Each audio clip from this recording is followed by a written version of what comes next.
Good evening and welcome to Gunner Shot once again. And thanks a lot for joining in. Yeah, before I start today's thing, let me remind you uh, I'm getting a lot of traffic from Pakistanis and Bangladeshis and Chinese with bad comments. That's why the ticker tape at the bottom. Please use your discretion to read what they have written and take it accordingly. And I'll not say more than that at this point of time. Right. Having said that, let's start the whole story for the evening. The trade war is widening. Okay. We've just heard all over the social media that White House has taken the tariffs to 245%. That's hell of a lot, right? And there are wild plans coming out in all YouTubers. I think Les Real Talk had said something about some secret communist plan which was leaked out, and some other chap has said there's a plan of USA which has leaked out. So all these things are floating in the air, but I think we'll go by good old military methods, right? What's happened in the past 48 hours? Yeah, we all know now that Xi Jinping has stopped, or rather, rare earth metals to go, which we discussed the day before yesterday. And then, of course, came the thing that he'll cancel the orders for Boeing. Okay, all orders on Boeing aircraft, which was he was to take, his cancelled. Immediately, Boeing shares fell. All that nominal thing. USA has taken out a White House directive on critical minerals and all that. So now we know where we stand in the whole deal, and now this 245%. So let's go over all these one by one and understand what's happening. Okay. The first thing of this 245%. My own guess is it's not fully 245%. It's up to 245%. And this is the table. And this table came actually about 4 days back in New York Times. And see what has come in various places. People have put 2 and 2 together, made it 6, and said across the board 245%. I don't think so. If it is so be it. They say that after a particular time, it doesn't matter what pain you inflict on the other guy; he doesn't feel it. Right? I think that point has crossed between USA and China. If it is 245%, then it's almost a clean break. Okay, almost a point of no return. Right? And it's a back and forth which will continue. There's no this thing. But what we'll do today is we'll see the strengths, weaknesses, opportunities, and threats of each other. How I perceive it. And it's not, what shall I say? You need to view it from a very rational viewpoint. And then we'll see what are the Chinese lines of operation. You see, Trump ka to sab pata hai kya kar diya usne. Okay. And I've been explaining to you, he's gone to Panama Canal, this, that, all that, and Greenland. He's got a plan which is put in place. What is China doing? We know his retaliatory steps. What is his line of action? What is his thing? I'll discuss that. And then if there is time, I'm going to talk about consumption, which is actually China's Achilles heel. Okay, let's talk. Let's talk of the strengths, weaknesses, opportunities, and threats which USA faces. That's why I put it in blue. These are all what USA faces. What are these? Let's go into it one by one so that we have a clear idea as to which direction this whole thing is going. First and foremost, I think USA has got a clear plan, which I've always been saying, beyond trade. It's just not, this is not a trade war. It's a trade for global dominance. That is something which Trump came out. And that has surprised everyone. To be very honest, many people don't refuse to believe it. But there are now a lot of people coming up on social media and telling what I said on the first day.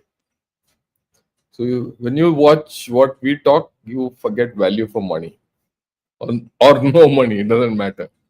Okay, that's the first thing.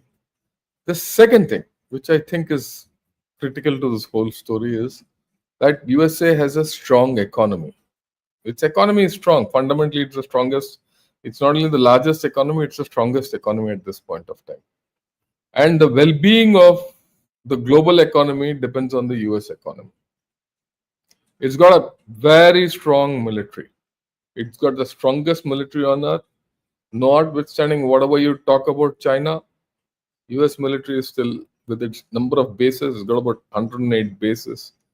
It's spread all over. It controls every nook and corner of this earth militarily. It can reach there in no time flat.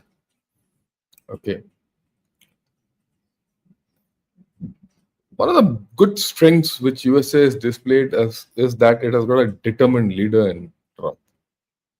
You might say anything about him. The fact that he's determined to do what he wants to do is, something important.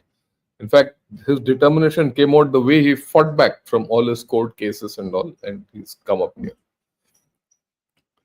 And it's a determined leader with a good mandate. For the first time, Trump has a good mandate in the people, in the House of Representatives, and also in the Senate. And what's more important, along with this mandate, there is another mandate which Trump has got for reform. Because the bottom 50% of American people are hollowed out. Their life, compared to what it was, say, 15, 20 years back, is not good. They want a change. They see that, or rather, they believe, whether it happens or not, I don't know. They believe that Trump will deliver that change, and he'll make their life better. So a lot of mandate comes from this fact to Trump. Then USA has the initiative. First strike was his, and along with initiative, it was a matter of surprise, because when it came, no one expected the way it came, and the way it turned after 4 days, no one expected it. So this is the initiative will always be with Trump, because he'll do something. He'll always do something outlandish, like this 245%. Okay. The next thing which Trump has, and USA has, is its alliance system. We'll come to that a little later. People will say that alliance system is at risk. Not fully. Trump has shaken that alliance system a lot, but still, USA has the best alliance system. And it's got the markets. It's got the consumption power. It's the greatest consuming nation on this earth. The Americans like it big, everything big. They're use and throw kind of a consumption. So they have the market to do things. They have the global way of doing things. Another thing, when I say market, they also control the global markets. They have the capability of controlling the global markets through their multinational corporations. No other country has such multinational corporations. China threatened to have before COVID with Alibaba and all Huawei and all coming up, but they were cut to size. A hidden strength of America, which I have not shown here, is it has the capability to take a fall and come back. You see whether it is the Great Depression, it fell, came back. In a matter of 10 years, it was a superpower again. Okay. You take, what shall I say, 2000, the Trump, not Twin Towers, took a hit, came back. Global financial crisis, it took a hit, came back. Virus, it took a hit, came back. Pandemic, COVID. Now also, I think if it takes a hit, it's got the capability to spring back. That's the inherent strength of the American system, which few of us put our fingers on. But it's got some weaknesses at this point of time. Its democracy is its weakness. While on one side it is strength, the other side it is weakness, because this democracy is now riddled with a lot of left-leaning people, far to the left. And that this democracy has been subverted to a large extent by China. They've hollowed out their manufacturing completely. They don't manufacture almost nothing, zero. Their heavy industry is almost gone. And many of their weapons, which they used to manufacture 100% within USA, today don't get manufactured. If you see the history of Second World War, they out-manufactured Japan and Germany to victory. Tanks used to come off assembly line. Ships used to, every month, they used to build an aircraft carrier. That capability they have lost. And they're going through a serious process of internal reform. If you see, if someday chaps are being kicked out, they're talking of people being deported, someday people are getting laid off, one day US aid is finished, something. So, whatever is happening, there's an internal churn going on in USA, and that weakens USA. Because that internal churn itself is generating opposition to Trump and the government. Okay. Then, of course, the famous Trump flip-flop. So, one day he talks like this, the other day he talks the other side. So one doesn't know where he's going. And I've written democracy twice. It's only once. Okay. What is the opportunity it has? I think the huge opportunity which USA has, is that it has hit China when it is weakest. I spoke of this earlier. One has never seen China so weak, whether internally, politically, economically, people-wise, everything-wise. China is at its weakest. And that's when it's been hit. And the greatest opportunity of this whole thing is that USA can regain its global dominance. I think to a large extent that has been achieved, because as we'll see flowing out, I'm putting my neck out, as we see things flowing out, the things which China is doing through control of the resources it has with it and the weaponization of it, everyone will start thinking, if I become friendly with China and he does it to me, he's done it to USA, tomorrow he does it to me, what happens? And there's no trust in China. So I think that's a huge opportunity for USA. Not that USA is trusted, but I think by and large, USA, between, if you say China and USA is probably at some level is more trustworthy. It's more trustworthy because it's a democracy. And in a democracy, you can always resort to rule of law. There are courts. You can have recourse to something, a wrong which has been done to you. For example, China feels it's been wronged by USA. It can sue USA in US courts. Even now, that option is there. So, that is a issue with USA. Okay, now what are the threats it faces? It faces a few significant threats. The allies might just flip because it's not treated its allies and friends well. Universal tariff, NATO, which is an old ally, they've said to hell, Trump has said to hell with him. Right? If he's gone and tariffed South Korea and Japan, strongest of allies. So, what if one ally flips? What if EU flips tomorrow? The chances are remote at this point of time, the way I look at it. But what if that happens? Okay. Then it is being subject to a severe cyber war. And that's a big threat to America. See, at the end of the day, I think China is running a very calibrated and a very focused psychological war against USA. It started convincing people, okay, about the fact that Trump is not doing good for the people of USA. And I see the shift in social media. Then there's the issue of unknowns. The other nuclear options, bond market, treasuries. Okay. People say, what happens if China tomorrow sells its $1 trillion treasury bonds?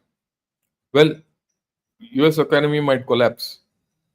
It's a nuclear option. But so will Chinese economy. That's something which people don't understand. I mean, let me dilate on this a little. Suppose China sells its bond, cash. What cash will it get? Dollars. Where will it keep these dollars? It sucks liquidity out. Will it keep liquidity with itself? And these are all paperless transactions. So what? It takes into yuan. Yuan has got no value. Right? It's not so easy.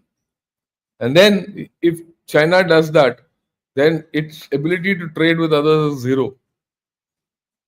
After all, this is what is part of its, reserves, foreign, reserves, foreign forex reserves. So there's a problem in this whole story. Everyone is very clearly very loosely talking of, selling off bonds and nuclear option and all that. I don't think it will happen in a hurry. But the threat is there. Okay. And Taiwan is a threat. What if tomorrow China says, I will go into Taiwan? Is US ready to defend Taiwan? What will it do? Because if that doesn't happen, then US image is at risk. So that's the broad thing about USA. Now let's look at China. What are Chinese strengths at this point of time? Very clearly, it's the factory of the world. That's the major, strength it has. It controls all critical minerals, processes, shipping, and resources. It's not only rare earth metals, almost complete metals. It has a huge hand. It has, because it's got manufacturing, it's taken control of a lot of metals. Plus, it's exploiting its own metals in its own country. Okay, so that's a large issue. Okay, the next thing it has, which is, and this whole story, it is weaponizing. It controls the titanium, industry. Tomorrow it can weaponize titanium, and titanium is required for almost every spacecraft which goes up.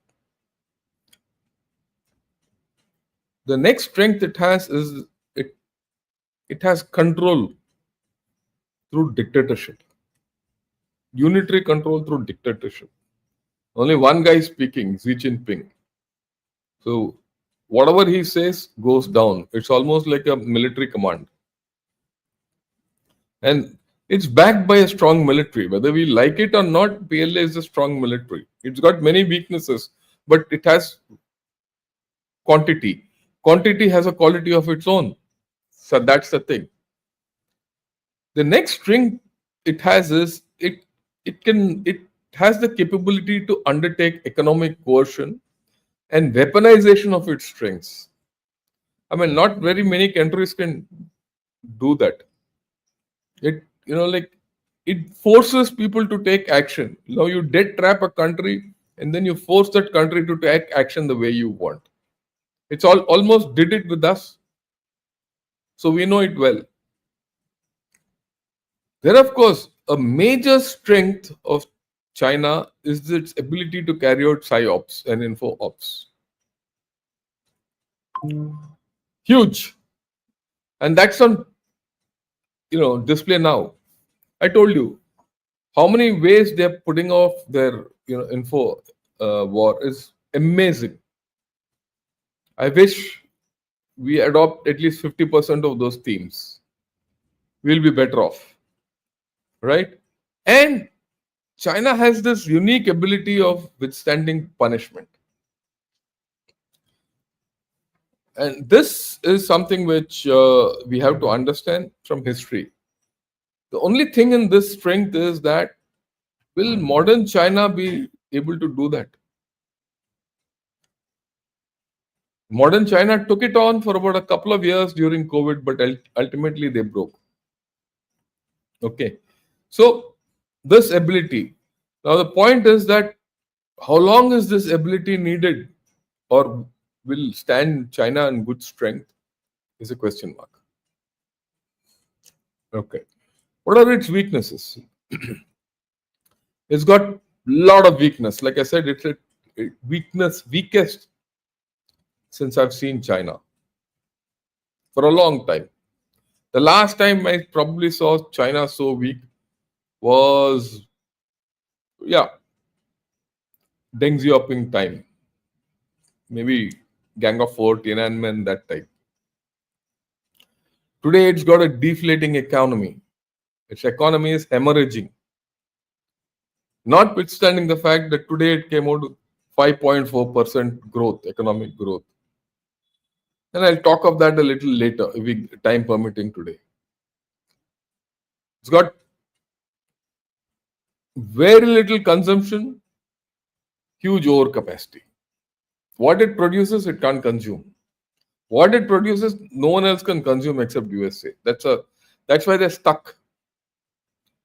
People are saying, no, we'll give it to other countries and all. Other countries don't have the capability to consume the way USA does. Its demographics are aging. There's no doubt. A major weakness of China at this point of time is that the PLA is not fully loyal to Xi Jinping. After we've seen how many people have been sacked. I've spoken about it separately. Okay. And there's a lot of political instability within China at this point of time. It doesn't have allies. Who's its ally? Pakistan. North Korea has no more its ally. It doesn't have friends. And no one trusts it. There is news that EU will turn towards China. But EU turning towards China is cutting its own throat. Because today the problem with China is that China has a surplus trade balance with almost everyone. And everyone is worried how to keep China at bay from their markets. In this time, when Xi Jinping is going all around and saying, no, we are good friends and all, after all, he's gone to Malaysia, Vietnam, and all that. He used to go, I think, to Singapore and all this. So, all nice talk is happening. But will they be able to absorb these surpluses? Difficult to say. Okay. So, and in fact, it's clearly no. If that happens, the recipient country is finished their industry. So, to that extent, no one will trust China. And at this point of time, whether you like it or not, it is reacting. It's on the back foot. And China has never found itself in this position. It's always the aggressor. It's three warfare strategy, lawfare, shawfare, ये वो सब कुछ नहीं हो रहा है इधर. Because वो Trump कुछ और ही कर रहा है. He's doing something what he wants. Okay. What are the opportunities it has? It has the opportunity of decimating USA and establishing a Sino-centric world order. If China comes out of this whole game seen as a winner, then it is one step closer to its Sino-centric world order. The opportunity is it can win EU over and Asia over. because both EU and Asia are now caught between USA and India. I mean, sorry, USA and China. What are the threat it faces internally? Internal strife. What if tomorrow the whole thing collapses?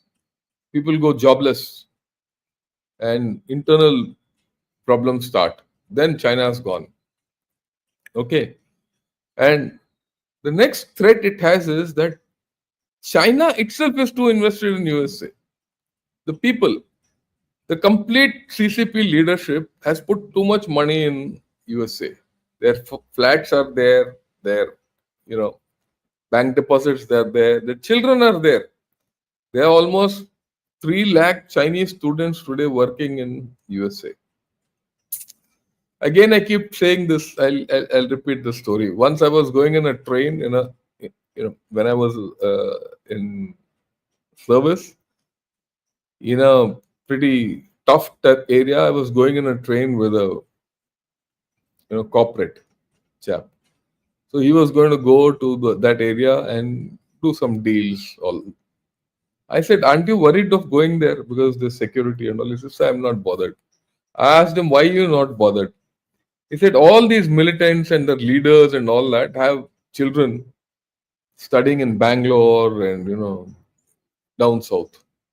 I said, Acha, I didn't know that. How did you know? He said, so we pay their school fees. We know exactly where each of them are studying. If they misbehave here, we know what to do. We've told them also. Till they're okay with us, we'll take care of them. Same advantage USA has because no American goes to China, but a lot of Chinese go to USA. And if reports are right, even Xi Jinping's daughter is in USA. Okay, I don't know whether she is or not, but it is so.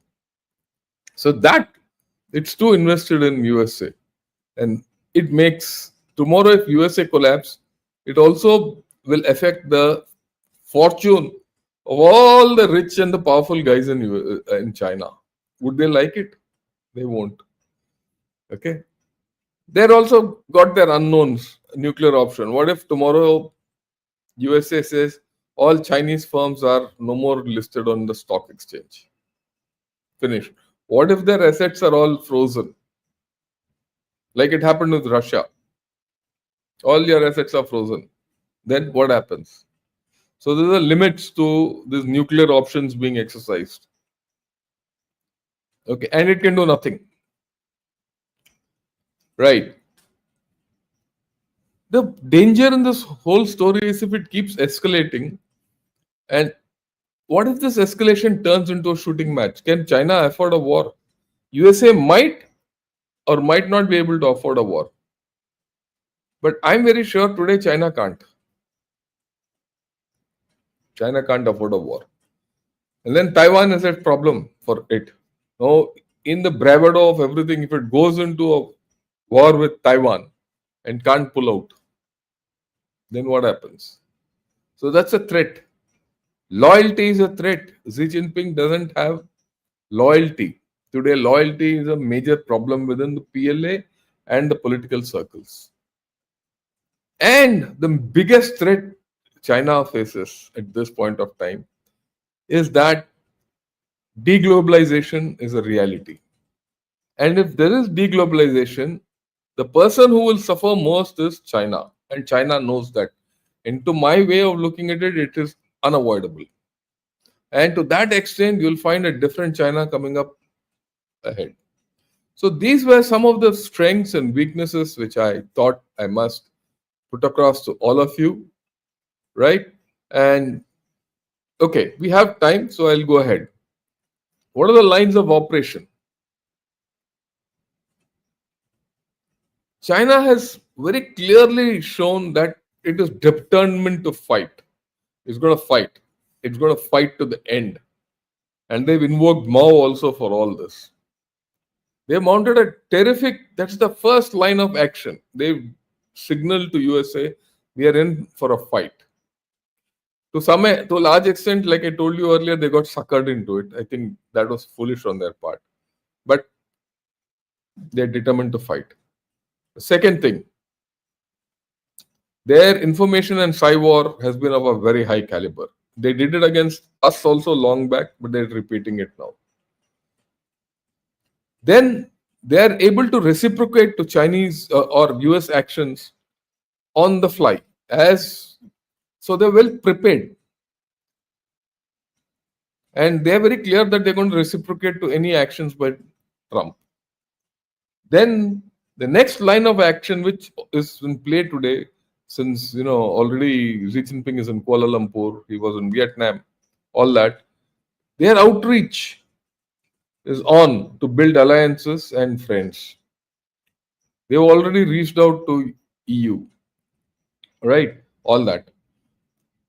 The question here is, why have they not reached out to Russia? People are asking me. They're not able to. I mean, this is a question which will come. They won't reach out to Russia at this point of time because Russia itself is ambivalent.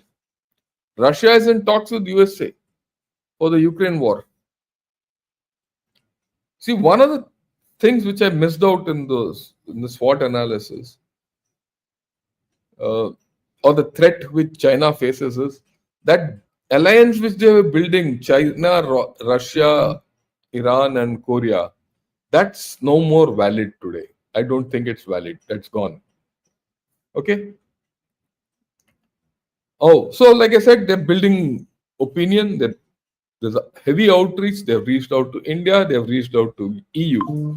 If India, EU, and a few Asian states swing towards China, I think China will win. It's to be seen whether this is feasible or not. I don't think we should trust China, and I don't think we have any business with them. But who knows, right? Let's see how a government behaves.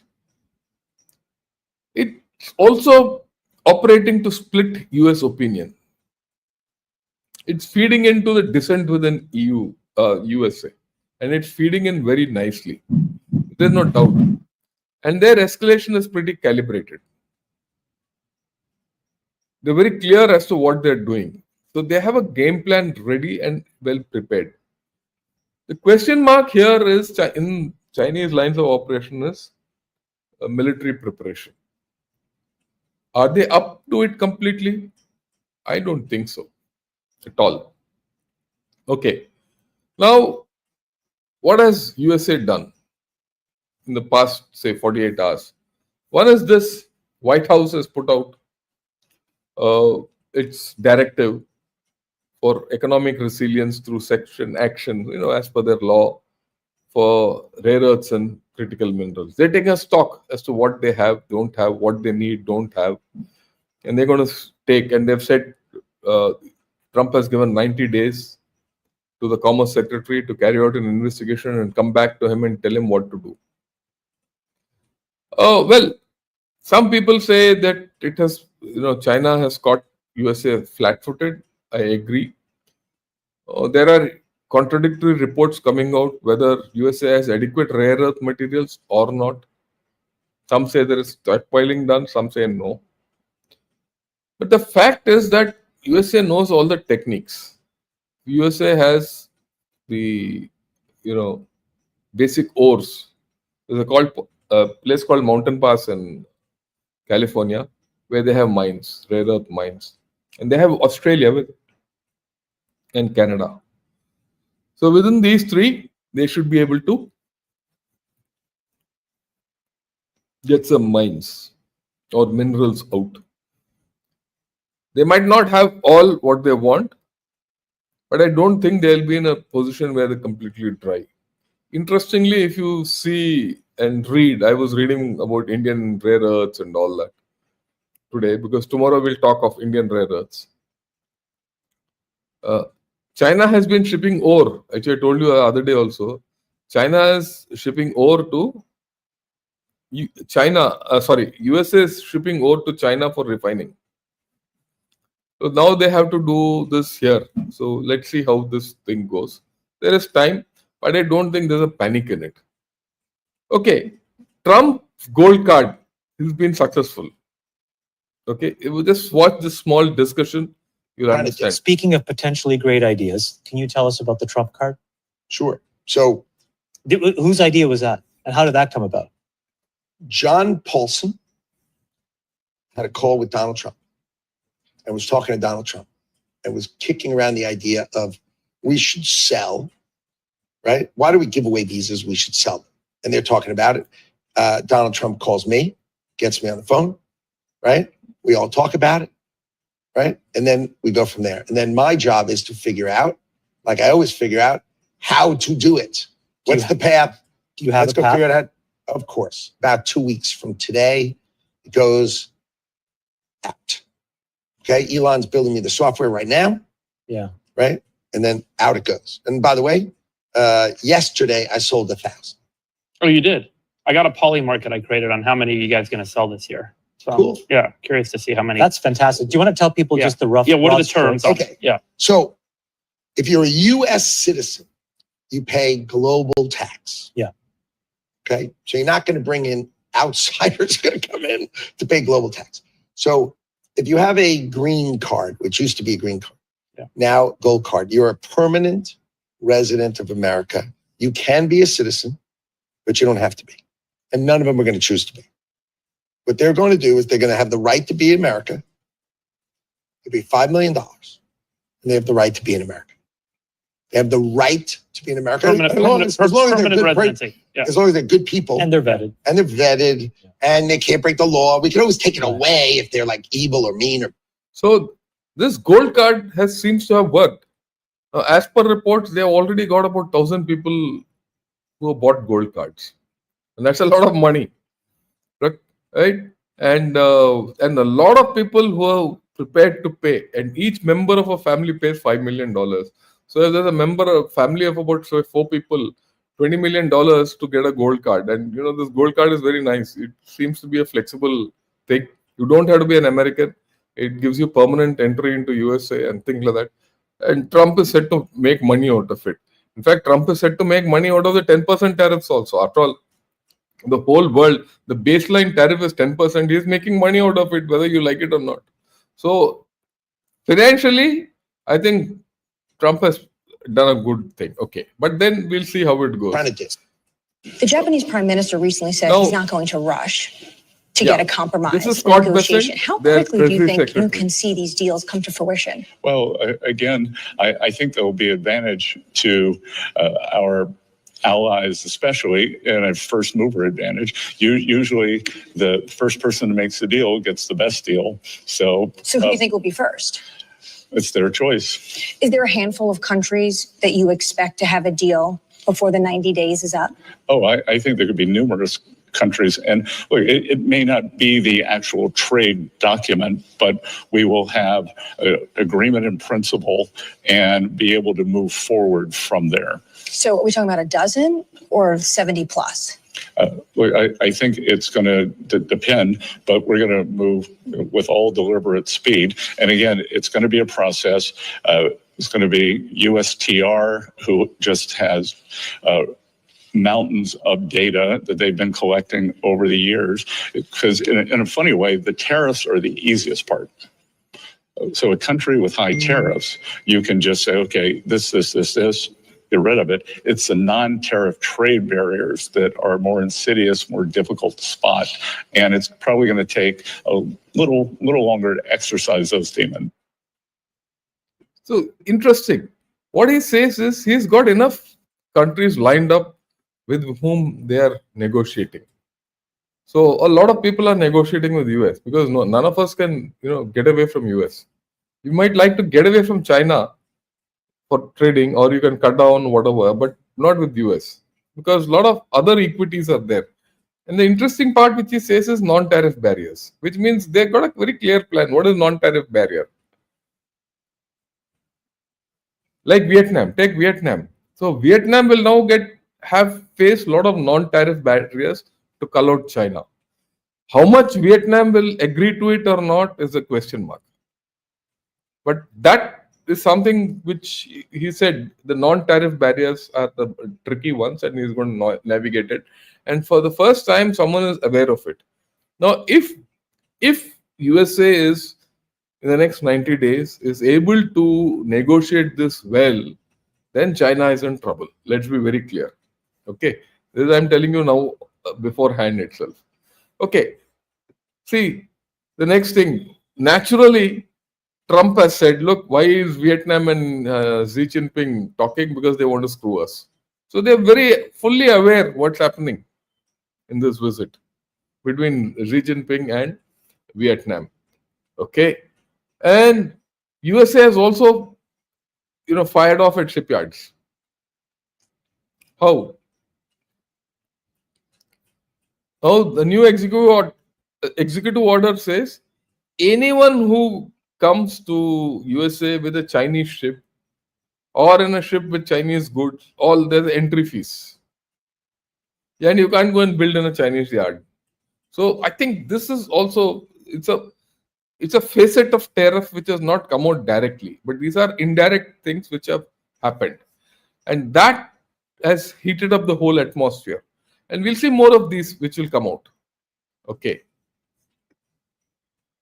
right. So I finished 40 minutes, but I'll go through with this because I started, because I did a lot of study.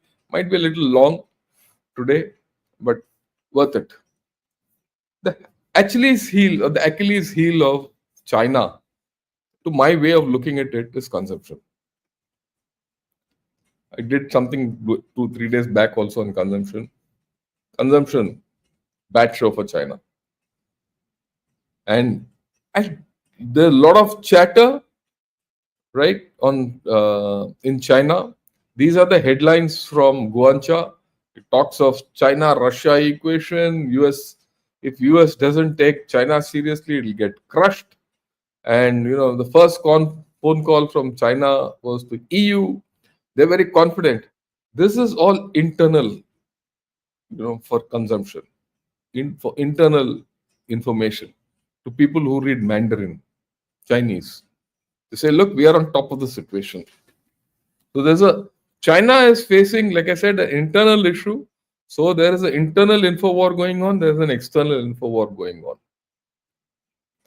This has to be kept in mind. It can't let go of any. That's a big weakness, the way I look at it. Okay. And then there's this propaganda. Look, whatever Trump is doing, it's good. In the long run, it'll do good for our economy. I don't think so. I think hereafter Chinese economy will never recover unless China wins. Okay. Now this is a very interesting chart I came across. This is from Brookings.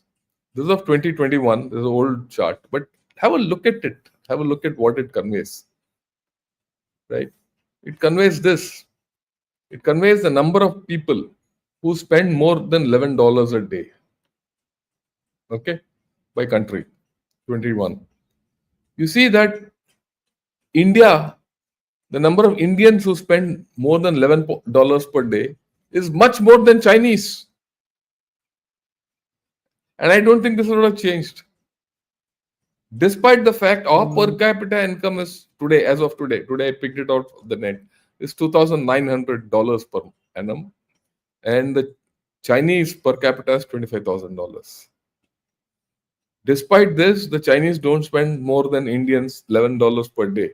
We are talking of a difference of 100 million. This is 400 million, 300 million. 100 million people, Indians spend more than $11 a day, despite the fact that they're 1/8 the per capita income of China. So what does it tell you? It tells you that consumption won't come easily. Chinese don't spend.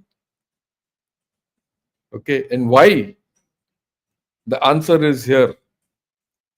And this is a very critical graph. They don't spend, they can't spend because they are up to their ears in debt. The Chinese household debt is at an all-time high. Okay? Either they've taken debt they can't repay, or they have to pay mortgages. So if they can't, if this thing there, how will they spend? So if they spend hereafter, it is against the loan. So will the Chinese be able to do that? Fundamentally, this graph exposes the depth of the Achilles heel of China. Okay. Then this issue has come out. Indicators of economic indicators that China's GDP is increased and this and that. Industrial production has increased. Retail sales have increased. The retail sales, industrial production, and GDP has increased because of stimulus. And how? I'll show you. I'll explain how this has happened. 5.4%. It will not happen again. It will only go down. I mean, it can happen because Chinese can cook up figures. This is also sort of cooking up of figures. Now, if all this has happened and they're not bothered about Chinese markets taking a hit or their manufacturing taking a hit and no export going out, then फिर रोना किस बात का यार? Tariff दे दो और चलते बनो. They make a big song and dance, Chinese. Oh, see, everything is okay. हमें कुछ फर्क नहीं पड़ता. Damn you, it does make a difference. That's why you're crying. That's why you're taking all these retaliatory actions. It's not for fun. If it didn't affect you, you would have kept quiet at the beginning itself. It does affect you. So don't fall for what China is saying. And then there is this article which I saw today. It says there may be unexpected consumption trend and household deposits have increased. Okay. I mean, this is the kind of claptrap they're coming out with in their media, mainstream media. That this year consumption will increase. Don't worry, there'll be a windfall of consumption. And, it is despite the fact that, people have started saving more. So there is that hollowness in China when you read this consumption. Hollowness. Okay. Then, of course, we discussed this. There's an all-out effort to boost consumption. Look at this, 20% off. सब कुछ 20% off. Nilami हो रहा है. It appears as if complete China is on sale today, telling people to buy. Right. Then they came out with a 30-point plan, which I analyzed in detail and I put it out yesterday. Right. Latest. He says this fellow is some what shall I say, Chinese handle. But this is the kind of claptrap which is coming out in the media. China may be losing demand from US, but this can be replaced by domestic consumer demand. We have the capability to do domestic consumption. Okay? Xi Jinping has reversed course. तो इसने क्या reverse किया अभी वो भी देखते हैं. Right. See, there's in China, everyone says, all the traders are all saying, there's no point in working. ये तो कोई खरीद नहीं रहा. And then there's one chap in this article who says, our distributors in US fall in two camps. They are holding place, they're holding back and placing no orders. And those who have placed orders are putting them on hold. They said, don't ship. This is the reality. Okay. And there's a sales manager from one company who says 40% of his sales, which was there, 40% of his sales was from US market and that's gone. So, these things are very interesting. Canton Trade Fair, which is supposed to be a big trade fair, annual 3 weeks trade fair. US has stepped back out of it. So that whole place is empty.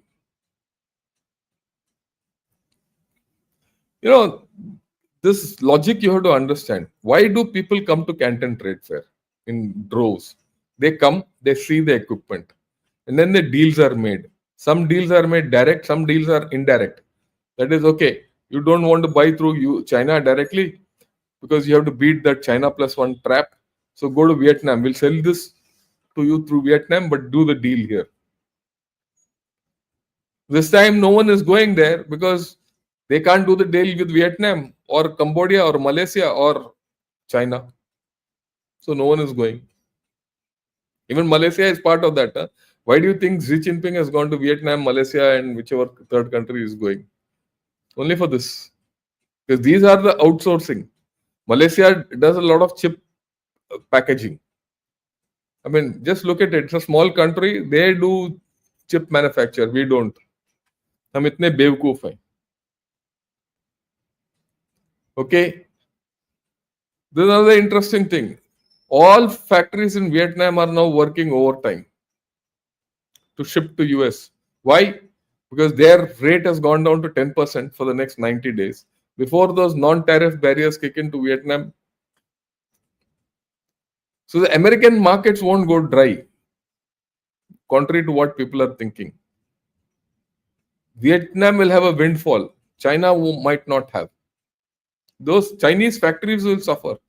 It's possible that some of that will go through this, but I'm sure USA is not foolish. It will be those factories which are in Vietnam who will benefit from this, and those from China will suffer. That I'm sure Trump and his friends will ensure. And this might swing Vietnam away from China. Why will Vietnam give up what it can do to China? They'll say, yeah, you do what you want with USA. I'll sell my factory, my thing he's taking.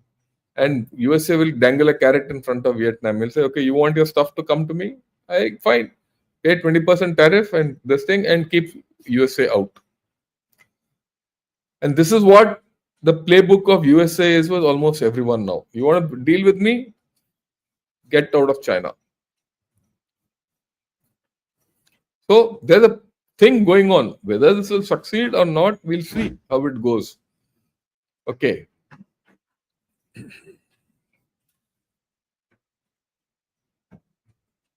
Okay. Loans which have been given to people. You know, this is a very nice thing which has come. Today, loans are being distributed to the Chinese. Fulayam. So maximum loan ceiling has been increased from 300,000 yuan to 500,000 yuan, and they're being given extended periods. Banks have slashed their interest rates; they've gone down to 2% or below. Now the Chinese officials, communist guys, go to everyone's house or ring them up and say, "Please spend money." Okay, but the fact on ground is demand for loans are falling. Now there are people who already bought iPhones and smartphones and all on loans.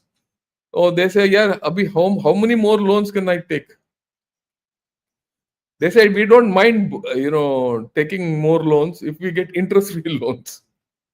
Okay, Chinese also great, and they're also unsure of their future potential to earn. Right? Why? What I told you earlier. What all saving they had, they already stuck in repaying loans or mortgages. And whatever money they were getting from their flats as rent, they're not getting. Yeah, this is it. They're calling all small smartphone chaps, कि भाई subsidize करेंगे or trade in करेंगे. What is trade in? You give your old one and take a new one. There's a problem for old, that also. There's a trade in program for buying durable goods, right? But the point is the number of trade-ins, if they're too close, it will not work. If I've done a trade-in just now, if another trade-in offer comes within 1 week, 10 days, will it have any effect on me? I've already bought a new iPhone on a trade-in. How many more I can buy? And how many more can I take a loan? All these small things are coming out now. Okay. Then the Chinese have given ultra long special term bonds. And these bonds are for 20 years, 30 years, or even 50 years bonds with variance rates and all. Why is China giving out all these bonds? Whom are they giving it out to? To their own institutions? to their men, or to their people. They're telling their people, you can't put money anywhere else, put it in bonds. So people are taking bonds. So what is happening with those bonds? That's the interesting part. That's what I put the figures down here. If you see here, half the proceeds from bonds will be used by local governments to fund designated projects. So local governments who don't have money will get money from these bonds. And they'll spend. And they're going to spend 700 billion yuan for the Shanghai, Chongqing, Chengdu high-speed railway line, which is of no use, urban underground pipeline renovations, and high-standard farmland in Northeast China as beneficiary. So they're putting it in the investment in infrastructure. And 300 billion is for trade-in. So you see the cycle. I buy a bond. That bond goes in for trade-in. So if you do trade-in, there's a subsidy for trade-in. That subsidy is paid by the bond, money from the bond. So actually what is happening in this is I'm paying for my own trade-in because I bought a bond. Okay. So it is just making the chap at the bottom poorer. Because he's not going to get it for the next 20, 30, 40, 50 years. And if in China you can't repay that bond after 20 years, they'll say, okay, forget it. I will give it to you after 10 years more. We'll give it to your children.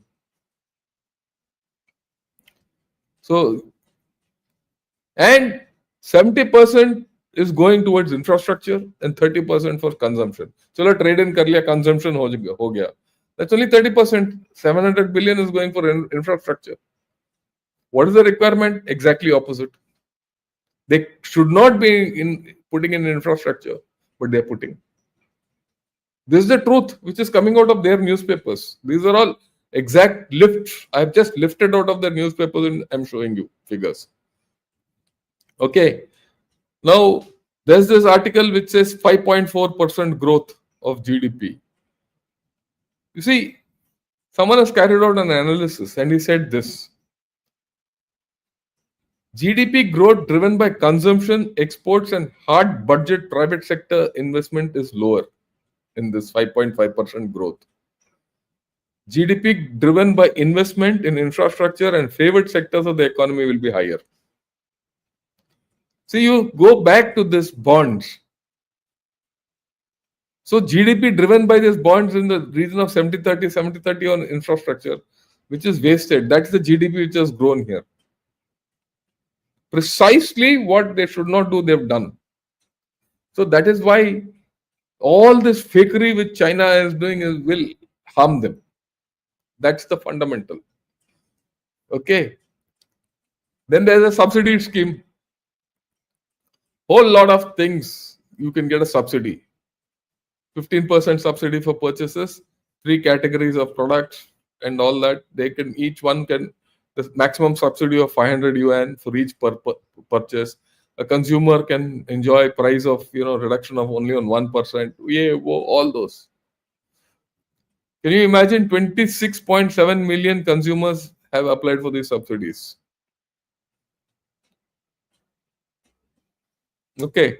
And these subsidies are for bikes and electric vehicles and all these trade-in programs and all that. So where does it leave the Chinese man on ground? He's got his bike, he's got this thing which has a limited life. After that, he doesn't have money, he doesn't have earning power. Where does he go? In the meanwhile, he's aging and demographics are going to take over.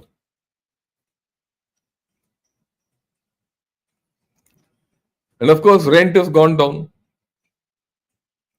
That's the heading. China's middle class feels the squeeze as property slump hit dead pockets. Why? Average rent in 50 Chinese cities has gone down by 3 to 5% over last year. That's why I said earlier, no? One major source of income is rent. That is reduced.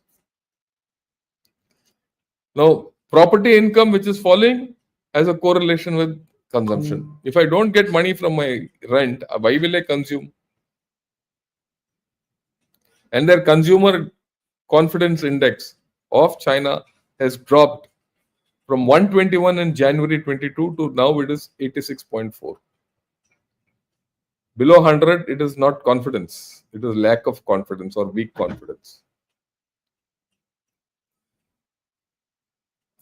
And then local governments have raised minimum wages also along with it. They want to boost consumption somehow or the other. What will be the effect of those minimum wages on people? People will get money. But what will happen to that business? Okay, so all these issues are at stake at this point of time. And then they say time for caution is over. And let's take drastic action. And we should do something to spark demand. So what is that? So their mantra today, China's mantra, increasing the role of consumption in China's economy is the mother of all policy challenges. But consumption means political challenge more than anything else. Not trade-off, planning and all that, economic issues, political challenge. Why? If people have to consume, they have to be made rich. It's that rich state versus poor Chinese, poor people. Today he'll consume, but he'll be poor. The state will become rich. But if this has to be other way around, it can't be a poor state and a rich people. If consumption is allowed, then the communists will be out of power. So after a point, China will cap this consumerism, they'll cap wages, they'll ensure that people don't progress. Privatization anyway is there for name only, they'll be thrown out. Back to state-owned enterprises. If they get out of this mess,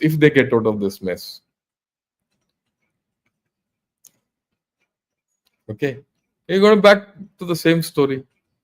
The party will be the king. And this is the way the bonds are moving in China. This is the interesting thing. These are the bond rates which are of Chinese. This is the bond rate of the Japanese. And this, if you see, is from the early 2000. Okay. Now, 2005-06. This is the time when Japan was in a slump. The bond rate kept going down till here. Around 2017-18, that was the time when Shinzo Abe was the prime minister. The Japanese rate started improving. In the same period, the Chinese rates have started decreasing. It's the Japanese effect, the Japan effect or Japanification, which is happening. That there is no way you can get out of it.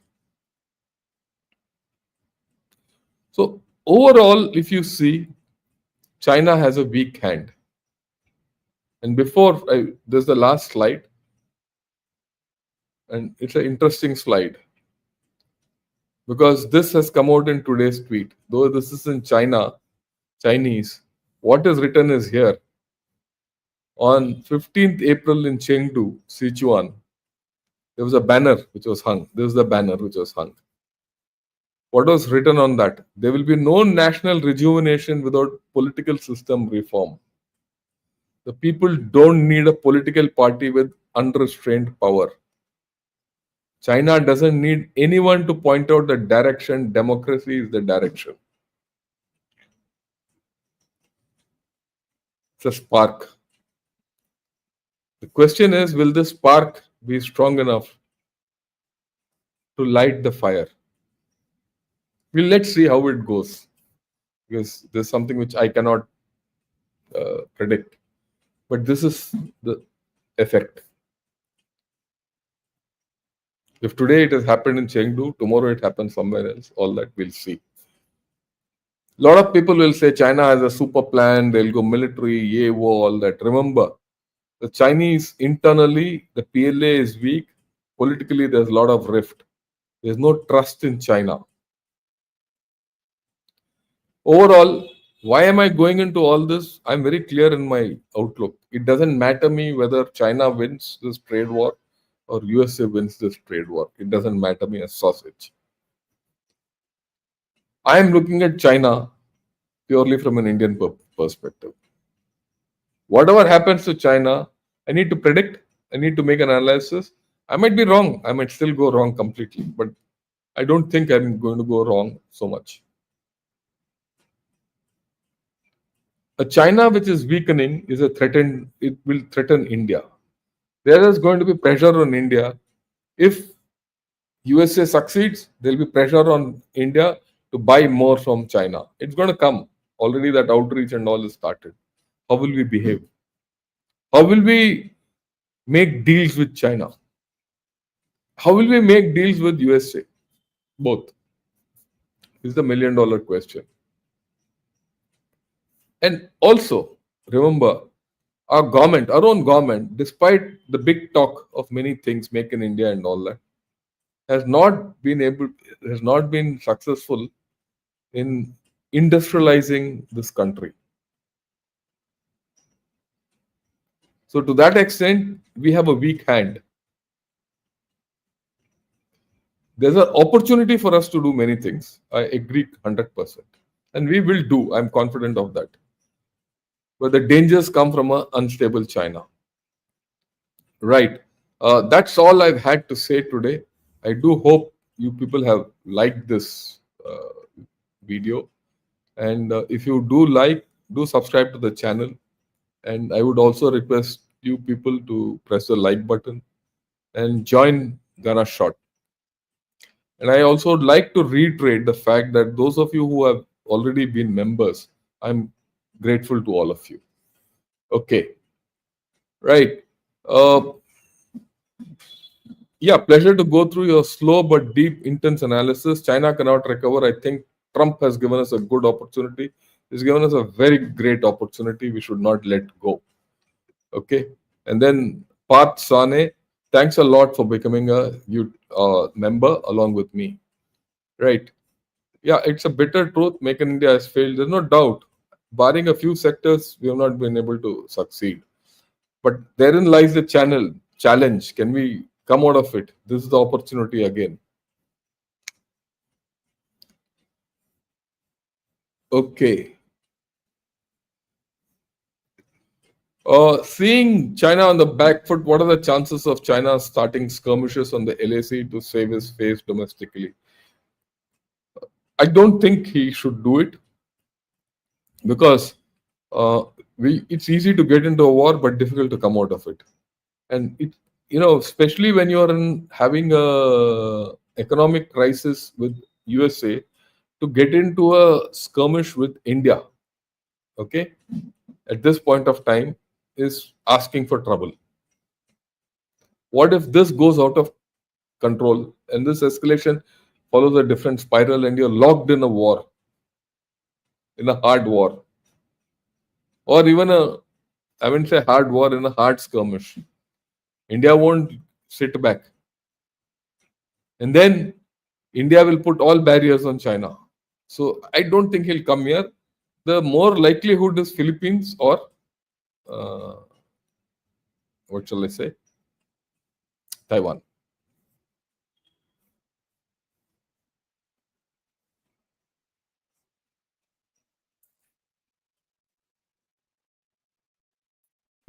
Yeah. Sorry. Why is this not coming?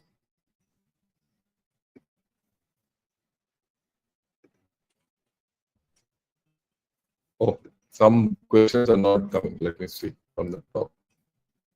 Right. Yeah, these are not. Okay, this comment is not going out, so let me speak. Akash asks, Americans are seeking a breakup with Chinese in the present.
I'm very sorry that you had to this thing. I think this internet here is a little bad.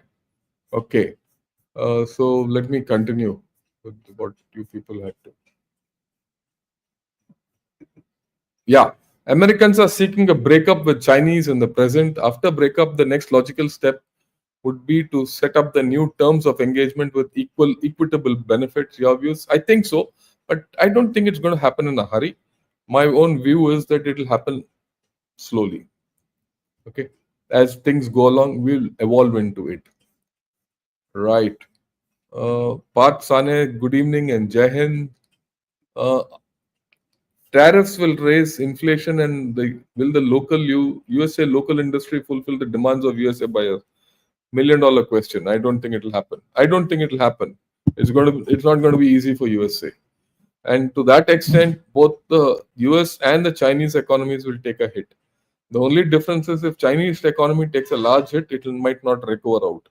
But the US economy is likely to recover out because that's the nature of US economy.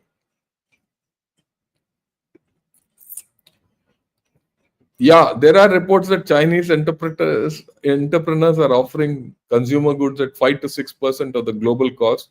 How will this play out on Western businesses in the year? Let us see. I mean, today it's a distress sale. They're just trying to sell anything they have. Okay. And yeah, you can see it on the net. You can see it on social media. There, especially if you have what's that TikTok. TikTok is all full of sales. This thing only. Yeah, recently started researching on pattern after watching movie Pattern. Now I'm confused about the third army concept. It involves logistics, and yet Pattern Air Force Australia had to struggle. Yeah, you'll slowly understand. Yeah, the result will be decided by Chinese industry seeking profit and US public funding capability. Let's see how it goes. I don't know. Hmm. China is an exporter economy largely dependent on American imports. Thus, the Chinese yuan is dependent on the US dollar for its valuation. Is China basically a dollar economy? At the end of the day, that's it, because their yuan is not very greatly required by anyone.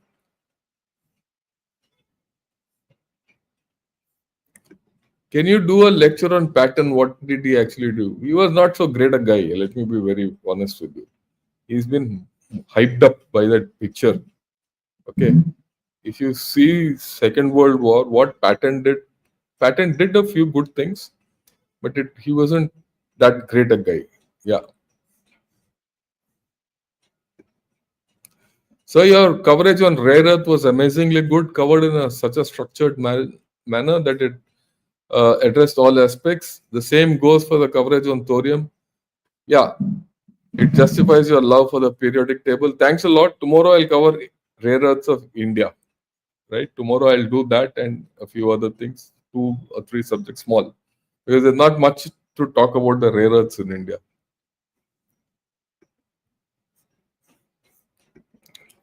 Trump has stopped funding the Harvard University. Is this with a view to mitigate the elevated risk of Chinese influence on American academia? No, this is more to do with the left. उनका भी है ना left right का problem वो है.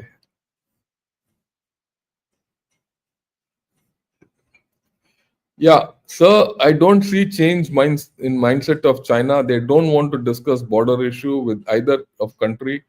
Keep writing their claim on all countries and why Vietnam is welcoming Xi.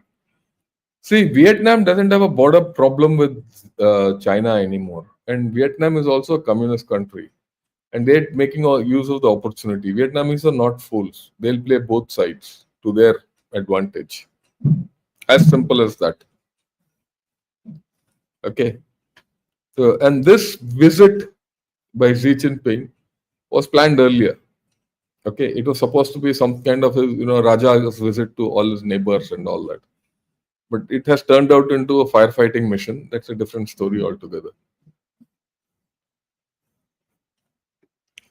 Yeah, has Trump basically changed the pitch in the game from cricket to baseball? No wonder the Chinese and their wolf warriors are some. this is actually a very interesting thing which you said. Earlier we heard wolf warriorism, three warfare strategy, and all that. All that has gone out of the story. The Chinese are reacting to Trump. That's the thing. Trump, again, internet is giving problem. Okay.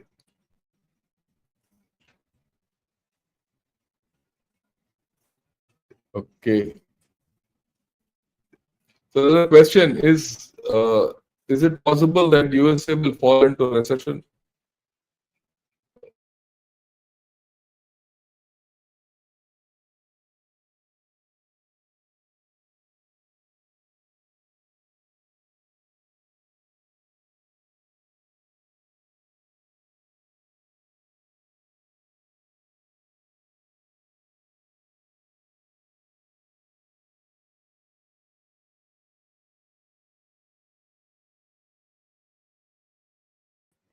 All of you, sorry, my internet is giving me problems today. So, you'll have to hang on.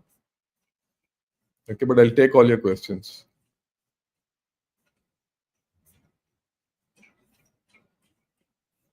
Yeah.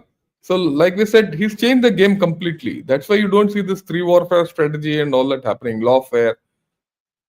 They are reacting. For the first time, China is in a reactive mode. Okay. Jayant, Namaskaram, how are you? Right. So the way I'm looking at this, it's a game of bluff gone too far. Now both are looking at the other side to see who blinks first. What point does ego ideology take over practicality, feasibility? See, it's like this. If you have noticed or not, China has named its US. Not US. China has named its trade representative for talks. America already had a trade representative for talks for everyone else. So now there's a trade representative China who has been earmarked. So that means at some point they expect that trade will this logjam will break through. I mean, one doesn't know.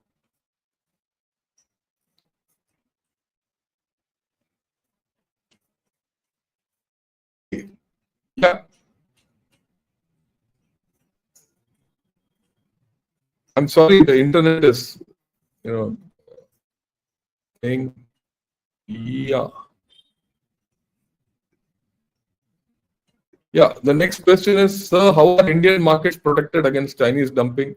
Well, unfortunately, Indian markets are not protected fully, unless the government takes some special steps.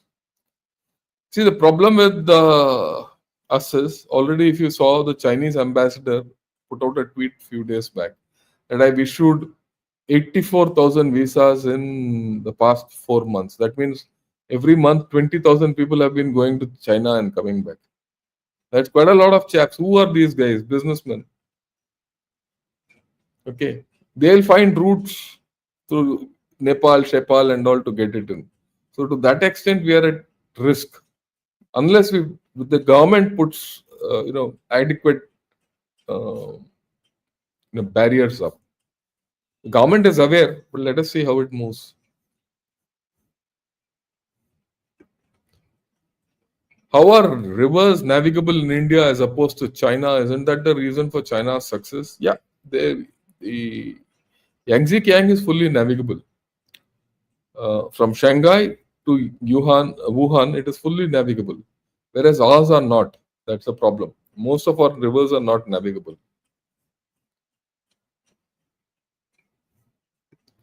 Yeah, your video feed has completely frozen, even though I can see the scroll working properly. That's because the internet is giving problems today. That's how it is. Thank you for sacrificing your time. Good night, sir. Thanks a lot, Jai Hind. My grandfather was a captain in Pak China War veteran. Oh, how nice. I fondly remember his stories and your presentations resounded military. Thanks a lot, Parth.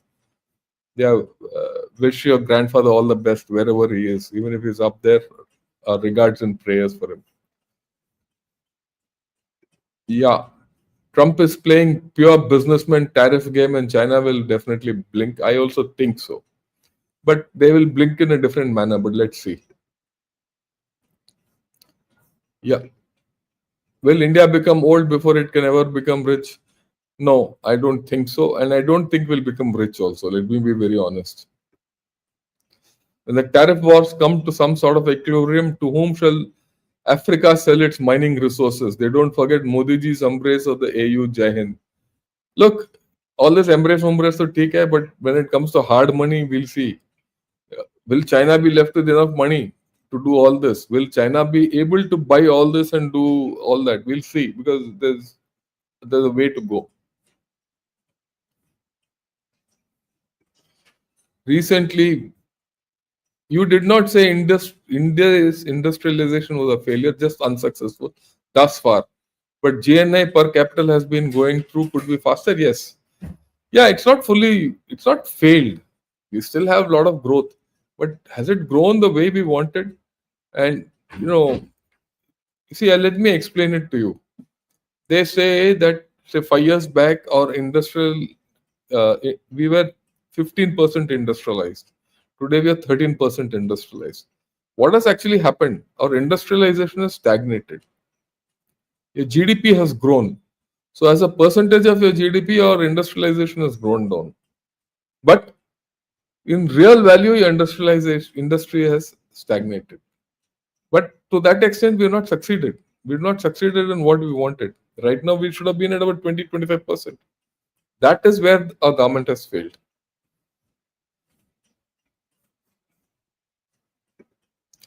Yeah, many sales videos have started coming on YouTube Shorts and Instagram Reels for exporting their warehouse products. Products. Sleeping Indian customers visiting them again. What happens? We don't know. Well,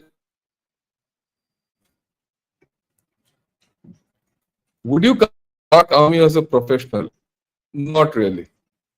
Okay. Thanks a lot. Sorry, this internet is going on, so I'll end this program here with whatever it is. We'll meet tomorrow. We'll talk of India's rare earths and other things. Good evening and Jai Hind to all of you.